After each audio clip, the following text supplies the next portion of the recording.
3. Magandang umaga, magandang tanghali at magandang gabi po sa inyo lahat. Ako po ang inyong kaibigan, si Roy Sipolto mula po sa Usapan Business Kaibigan only here at TKN. Ngayon may kasama tayo talaga. Ito, bigatin to. Pero hindi bigatin na, alam mo na. Pero ito. Hindi figuratively. Pero may figure siya. Tsaka marami kong natutunan sa kanya. Nakita kami last Friday. Ay, last Saturday yun. Saturday. Ladies and gentlemen, si Ma'am Karina. Hello! Yes! Mga kaibigan, kamusta po? Yes. Magandang umaga. Sa part ng mundo ko, we always say good morning or magandang umaga sa inyong lahat. How do you say magandang umaga? Good morning. Good morning. Ayun, good morning. Good morning to all of you. Yes. So ayan, good morning, good evening, good afternoon kung nasa man sulok ng mundo tayo dyan. Ngayon mga kaibigan, doon sa mga kababayan natin na may mga extra money dyan o kaya hindi nyo alam kung saan nyo dadali ng pera ninyo, meron akong magandang suggestion. So si Ma'am Kay, wow, parang kilabot. Si Ma'am Karina, she would explain to us isang possible way na pwede nyong iparada yung inyong extra income para hindi siya naka-stay sa bangko, ma'am. So, ano mamang inyong balita? So, last Saturday kasi, based dun sa presentation na ginamit ko, by the way, I work for a real estate company. And, yeah, you can mention it, ma'am. I work for a real estate company, and normally I give out talks about on how to do or on how to deal with your finances. Of course, as a real estate professional, I don't want to burden my clients because, of course, my forever goal for them is that when they buy a property, it's longevity that they should aim for. Depende sa kanila kung ang purpose ng pagbili nila ng property is to save or for their retirement or just something na mag-earn ng income habang natutulog sila or habang nag-work kayo dito. Oh, wow, natutulog. Or yung mga na-meet ko kahapon, they call themselves Dora. Kasi they like to travel. So sabi ko sa kanila, I don't want you to offer a property that would stretch you out financially. Because at the end of the day, taking care of ourselves is far more important din talaga. So kasi pag nababurnout ka or napapagod ka, you have no way to relax. Medyo ang hirap ng buhay natin dito, ang lamig. Ang lamig-lamig po dito sa lugar ninyo. Oh my God, nag-snow kagabi. Yeah, Merry Christmas. Happy New Year. Ayun. So yun. So sabi ko sa kanila, it's always important that when you wanted to buy something or you wanted to invest into something, before you dive in, you always have to check your finances very well. Kasi for example, may gustong-gusto kayong investment. Kasi there are different kinds of investment, by the way, not just real estate. Okay. So we have mutual funds, we have bonds, we have stocks, we have Bitcoin as well. Marami dyan yung mga negosyo na pwede kang parang bibilhin mo siya in franchise, parang ganyan. So, nauuso din yon. So, you can also check those. And of course, real estate. Yes. No? So, real estate has proven a proven industry na very resilient siya through any crisis, pandemic man yan, or global economic crisis, nandyan pa rin talaga siya. So, prices of the real estate never goes down. In fact, it always goes up. So, depende kung saan kayo bumibili ng property. So, ang dami kong sinabi, di ba? Oo naman. Hindi, pero sa totoo lang, natin. hindi ma'am, sa totoo lang, yung real estate, hindi kayo masyadong pagod. Kasi pag nagtayo ko sa pagkain, araw-araw yan, nakatali kayo. Ano ba yung, tapos yung mga ibang business naman, mas kukuha ka pa ng tao. Ito, nakaupo lang yan siya dyan. Kikita siya. So, parang magandang parking lot. Kasama bang parking lot yung mga ganyan? Depende. Normally we offer parking spaces so they can also buy it alongside with their unit. Pwede rin naman silang bumili. Ako, I have few na walang parking lot kasi I don't intend to live there. Okay. So, binili ko yung properties for, one is where my sister lives. Kasi nag-aaral siya sa Manila. The other two, I only bought it just for an investment kasi I wanted a property that, you know, it's easy to rent out. So, for example, one of the tips that I can give you before, kasi alam ko may hinihintay siyang sabihin ako, yung tungkol, money matters yung hinihintay niya. But, hinihintay ko yung discount ko sa unit ko. But to me, it's always important as a real estate professional to give or educate my clients or to those people who are listening to me that when you buy a property, or for example, you're thinking about diving into investing into real estate properties, it's always important to look for or to make sure that you have checked first is the company that's offering the real estate property to you. It's your responsibility to do due diligence. Yep. It's very important because you need to know if that company is stable enough na matatayo ba yung building na binili nyo. Kasi baka naman mamaya hindi maitayo, bayad kayo ng bayad. Ang hirap-hirap ng buhay natin dito sa abroad. Because there's a lot of cases na nangyayari yan. Number 2, do they have offices, especially internationally? Kasi marami sa inyo, marami din ako na-encounter or maraming nagwo-walk-in sa offices namin. Nagugulat ako, nabentahan sila sa mall and everything, and then nahihirapan sila na makipag-communicate sa Manila. Of course, different time zone. So make sure that the representative that you are talking to, they have an office at least close to where you live. For example, here in Europe, at least they have an office in Europe. Number 3, diving into the property itself, you have to always consider location. The location of the property that you are interested in. Kasi location is very important. I would always say this, location, location, location. Yan ang pinaka-importanteng bagay. Maliban sa payment terms ko, yan ang pinaka-importanting bagay that you have to consider because at the end of the day, may mga namimit ako na, ay ayokong bumili ng property dyan kasi traffic. Yun yung iniisip nila. But look at it this way, ha? Look at it in a business mindset. Kapag may foot traffic or kapag traffic, ibig sabihin yung lugar na yon is a prime location. Madaming dumadaan na tao, 'di ba? So it's good for example, you wanted to buy the property to rent it out. Madali siyang iparenta. Yeah, madali makakita ng tenant. Very Pero sa group hindi kayo makakakita ng tenant basta-basta. Totoo naman. And then of course, pangilang number na ako, nakalimutan ko na. Basta marami siyang number. So yung sumunod po, apart from location, you have to consider what is the reason why you're buying the property. Kasi many of us, we consider, madami ako na-meet before na gusto agad nila house and lot. And then I always ask them, bakit house and lot yung gusto mo? Are you retiring? Kasi some of them I agree.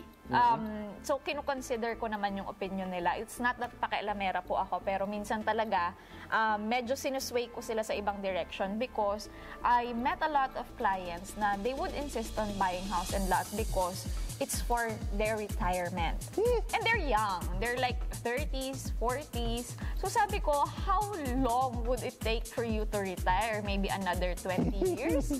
25 years? Sinong titira sa bahay nyo? Mag-anak. Diba? So, minsan, pag uwi nila, dilapidated na yung property. It's so hard to have it rented out. So, yun. Yung mga ganong instances, sometimes naman, gusto ko po, may kakilala ako dyan, gusto niya lupa. But then again, you know, it's if expert ka sa like you kasi you do raw land. So kung expert ka doon, even my parents, they're very expert on that. I never tapped into it kasi sila naman yung experts. So if I'm interested in raw land, sa kanila ko na dinadivert. May kasama pang rebelde yung nabili namin. Mga kaibigan ko dyan sa mga isang isla dyan sa Visayas, may kasama po kami mga rebelde. Pero yun ang tagabantay mo ng property.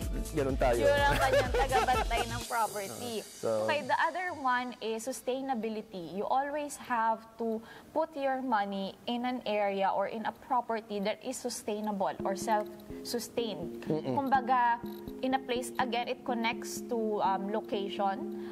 Of course, dapat yung property na bibilhin mo. Parang ganito, parang city center. Very close to city center, madaming foot traffic, may mga office buildings, so it's easy to rent out.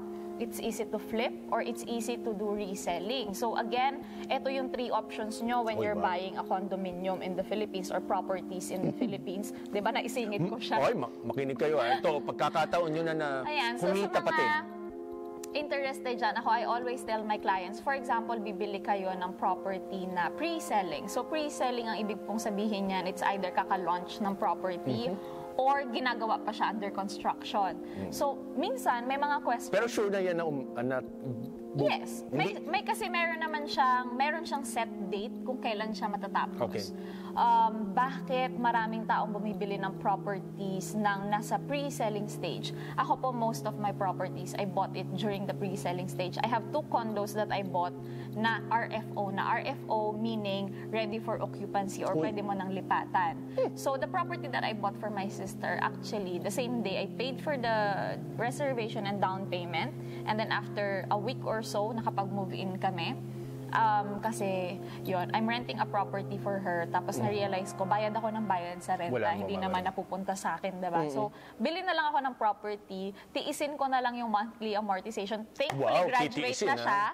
Thankfully, graduate na siya. At mag-aasawa na siya. Hindi pa siya pwede mag-asawa. Bawal siya mag-asawa hanggat wala po akong boyfriend. Ayan, okay. Mamaya pag-uusapan natin ng boyfriend at andito yung mga contact numbers. Ha? Nasa Tinder po siya, tsaka sa Grindr. Grindr! Di ba pang ano yun? Hindi. Babalik ko tayo off topic.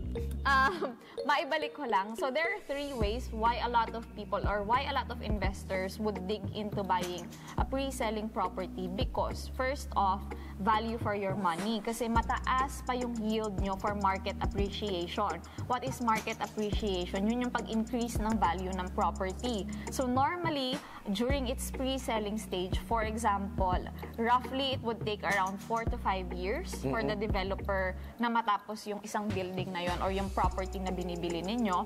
Ibig sabihin, in 4 to 5 years time, nag-grow yung pera ninyo because nag-i-increase yung value ng property over time. In some instances, unfortunately, wala kasi akong presentation dito, but in some instances, for example, yung Eastwood unit ko, if you are not familiar, Eastwood is in Quezon City, Libis. So during its pre-selling stage, it's around 1.5 million to 2 million for a studio unit. Oh, isang kotse lang yun. Yes, for a studio unit. That was way back. But when I bought my property there, last 2020, it was already around 6.5 million. Pero ang presyo niya na ngayon, that unit, ang presyo niya na ngayon is 7.8 million. Imagine, gawa na yung property ko nun, ha? Kumbaga, nung binili ko siya, nilipatan ko na siya kaagad, pinaparentahan ko na siya. So, nag-i-increase pa rin siya in value kahit ready for occupancy na. How much more kapag bumili ka ng property na kino-construct pa lang nila?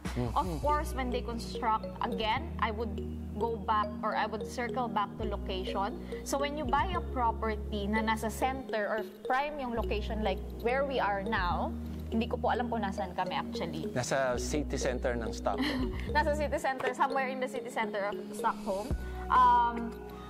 Nakalimutan ko sabihin ko. Ayun. So, kapag nasa city center ka, of course, magsisilbing amenities ng building mo, yung mga surrounding buildings dyan. Let's say, for example, yung shopping mall na NK. Imagine living just right next to may NK, grocery diba? sa baba, may Asian store. Sa baba, may Asian store, malapit Burger sa King, Central Station. You have a lot of commercial shops here.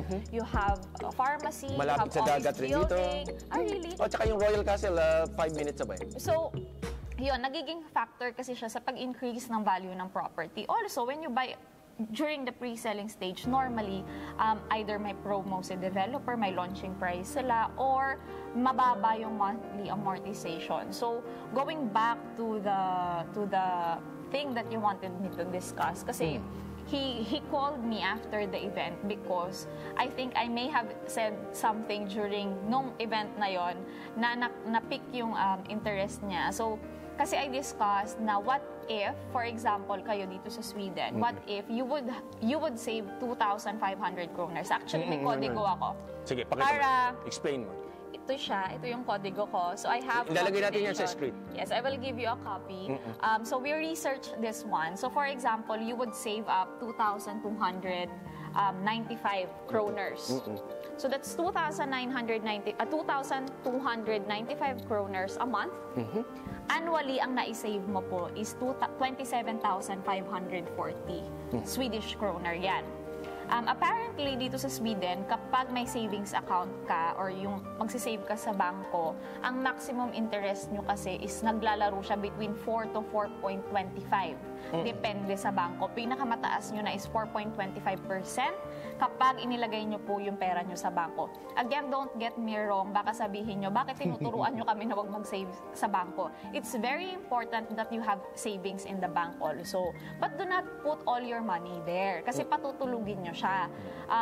For example, in the Philippines, I mentioned earlier yung bonds. Oo. Naglaro ako dyan kasi I wanted to try para naman alam ko kapag ina-explain ko siya. So there was one time na nag-bonds ako. Parang naglagay ako ng 50,000 pesos. So yung pera ko nasa bonds lang siya ng isang bangko. After 5 years, na-interesa naman ako ng 50 pesos per year.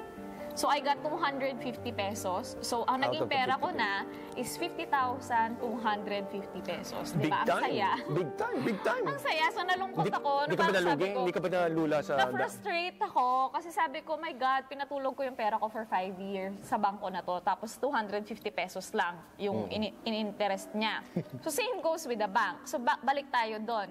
Kung 2,295 ang savings mo, kumbaga, yun na yung parang panggala mong pera or extra money mo na apart from your own savings, ang interest rate niya annually is 501.32 kroners. That's annually, ha? Yung sa kroner po kasi, doon sa mga hindi taga Sweden po, sa ngayon, as of November something ngayon, times 6 pesos so ang isang kroner. So times 6 nyo lang ng time. Pag kayo, times 6 lang, times 6. So sinasabi ni Madam na 2,000 plus. So nasa under 13,000 pesos lang isang buwan po yun. So, roughly 13,200, mga ganyan. Kita mo nga. Mga ganong halaga siya. So kung magsisave ka ng 2,295 per month for a year, with interest sa bangko, ang makukuha mo is 28,041.32 kroners. That's your annual income with interest from the 2,295 na sinisave mo. If we multiply that by 5 years, that's roughly around 151,000 kroners. Sinabi mo eh. Based sa computation ng aking researcher na nandito po siya sa likod ng camera. Head of Economic Research and Development of the... So, ni-research niya talaga yan. Of course, there are also properties that would only cost around that much. So, hindi masyadong masistretch kayo financially. And if you put your money into, for example, one of our properties that we offer, it's roughly around the same amount. Kaya yun yung ginamit kong computation. So, yung monthly amortization niya is around 2,295 lang per month. It is the same thing actually. So, in 1 year, 27,000 din naman yon. Right? So, sabihin mo, paano naman ako kikita doon kung same lang naman pala sila?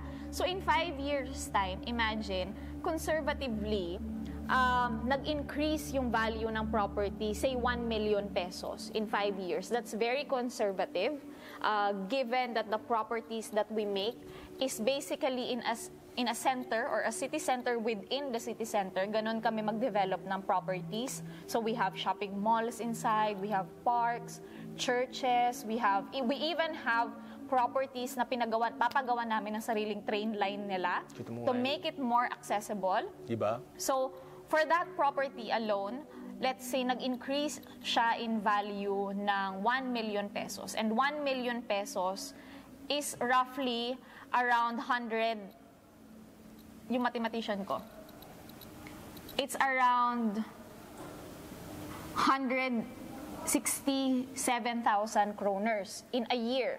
Or in 5 years, that's your income pala.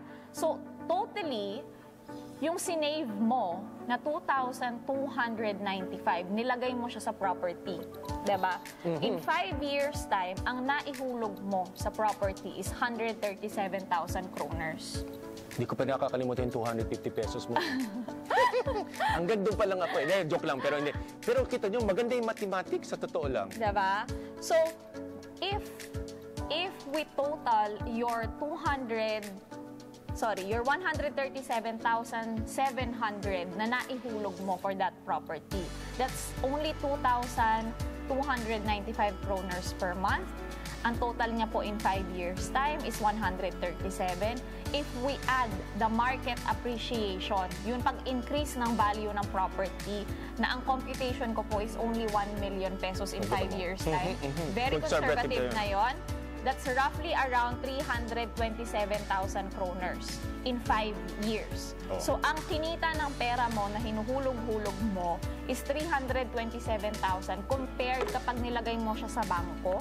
At hindi mo rin lahat yan dapat ilabas ng isang baksakan lang. Yes. Para 5 ka lang years. din nag-aalkansya. Para ka lang din nagsisave sa bank. Kasi if you tell me, for example, kuya, na yung 2,295 mabigat siya kapag inilagay mo siya sa investment. Because then again it's not difficult to invest your money. You know what's difficult? What's difficult is committing to it. Totoo yun. Your commitment, kasi syempre hindi lang sa relasyon, kailangan ng commitment. Oy, wow. Yes, pati po sa ating future, dapat committed tayo. Because I started investing when I was 26. Okay, Because 27 pa lang mo siya. 27 pa lang ako ngayon. Yes. Rounded off na yan, to the nearest 1,000. But then again, my goal was to retire by 50. 28. By 50. 50. By 50. So I have ample time pa kasi I wanted my properties to be paid off by themselves. Kasi for example, you would buy a property in the Philippines. Tapos sasabihin mo, gusto kong bumili ng property dyan, kaya kong hulug-hulugan monthly. Pero anong gagawin ko sa property ko? O yun. That's where property management comes in. In fact, yun yung isa sa mga bagay na na-realize ko because I've been in the real estate industry for 10 years. So, ang dami ko ng mga clients na na-turnover na yung unit nila. Nakakatuwa naman kasi the moment na ma-turnover yung unit nila, mabigay yung susi sa kanila, ang next na tawag nila, ma'am, gusto kong parentahan yung unit ko. Ano pong gagawin ko? Of course, before I would recommend them or I would refer them to my leasing brokers because I know few people and yung mga tao na nagpaparent mismo ng sarili kong unit. But then I decided to just create. Dahil maraming naghahanap. Yes, maraming naghahanap. And then it's not only for my own clients kasi sometimes I would meet people from the event as they already have properties as walang nagmamanage for them. So I decided to create a company that would help them. But this is just for leasing Oo.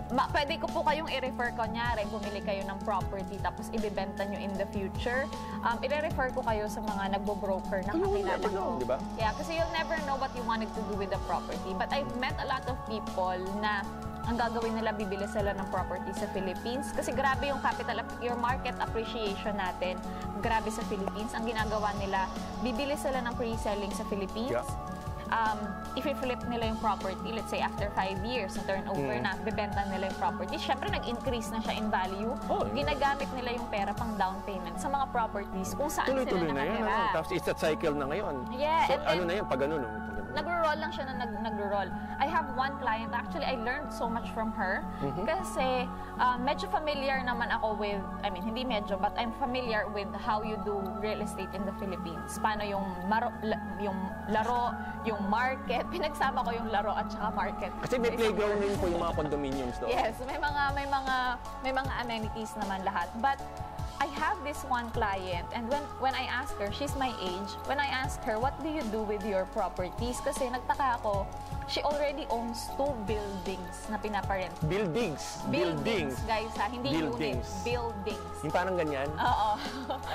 Ayan o, yung parang ganyan. Ayun, yung nasa likod For namin. demonstration purposes lang ho yan. Yeah. Your height may vary from building to building and country to country. Okay? So, wag ko kayong masyadong... Ito ay pawang pansudula, Pansadula. lamang. Oh, Okay. yes. So, I have this client. Unfortunately, hindi ko inask yung permission niya, so I'm not gonna mention her name.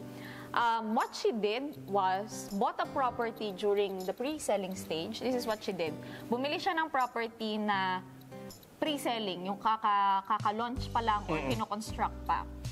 Pinay off niya yung buong amount. Ano ibig sabihin nun? Yung binayaran na lahat? Ibig sabihin, during the 5 years, kasi yung naguhulog-hulog ka sa developer, 0 interest yan eh.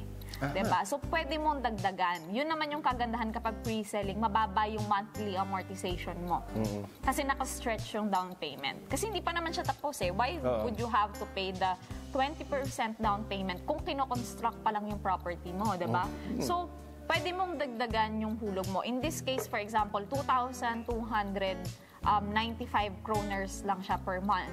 Tapos yung presyo ng property, sabihin natin na 4 million pesos. Let's say ganyan. pwede mong hulug-hulugan, pwede mong dagdagan yung 2,200, gawin mong, kunyari, may extra money ka, gawin mong 5,000 pesos. Or, pwede mong i-divide yung presyo ng property in 5 years' time. Which is ganun yung ginawa niya. So, for example, ang presyo ng property is 4 million divided by 60 months, kasi 5 years, that's around 60,000 pesos.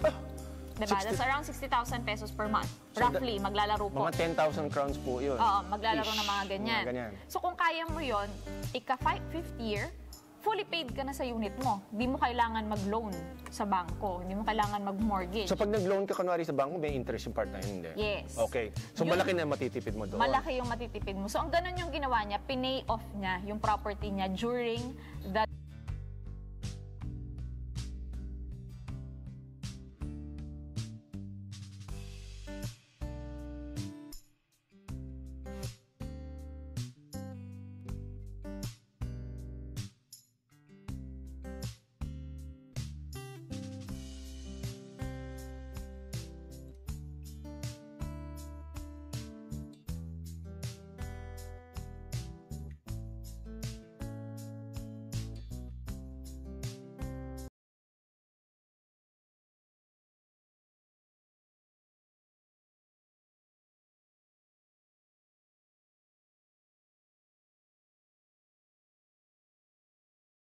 Lagay ko kasi dito yung information sa side nito eh.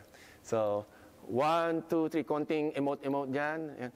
Wala naman audio ito eh, pero ayan. Sige, ayan. So, balito.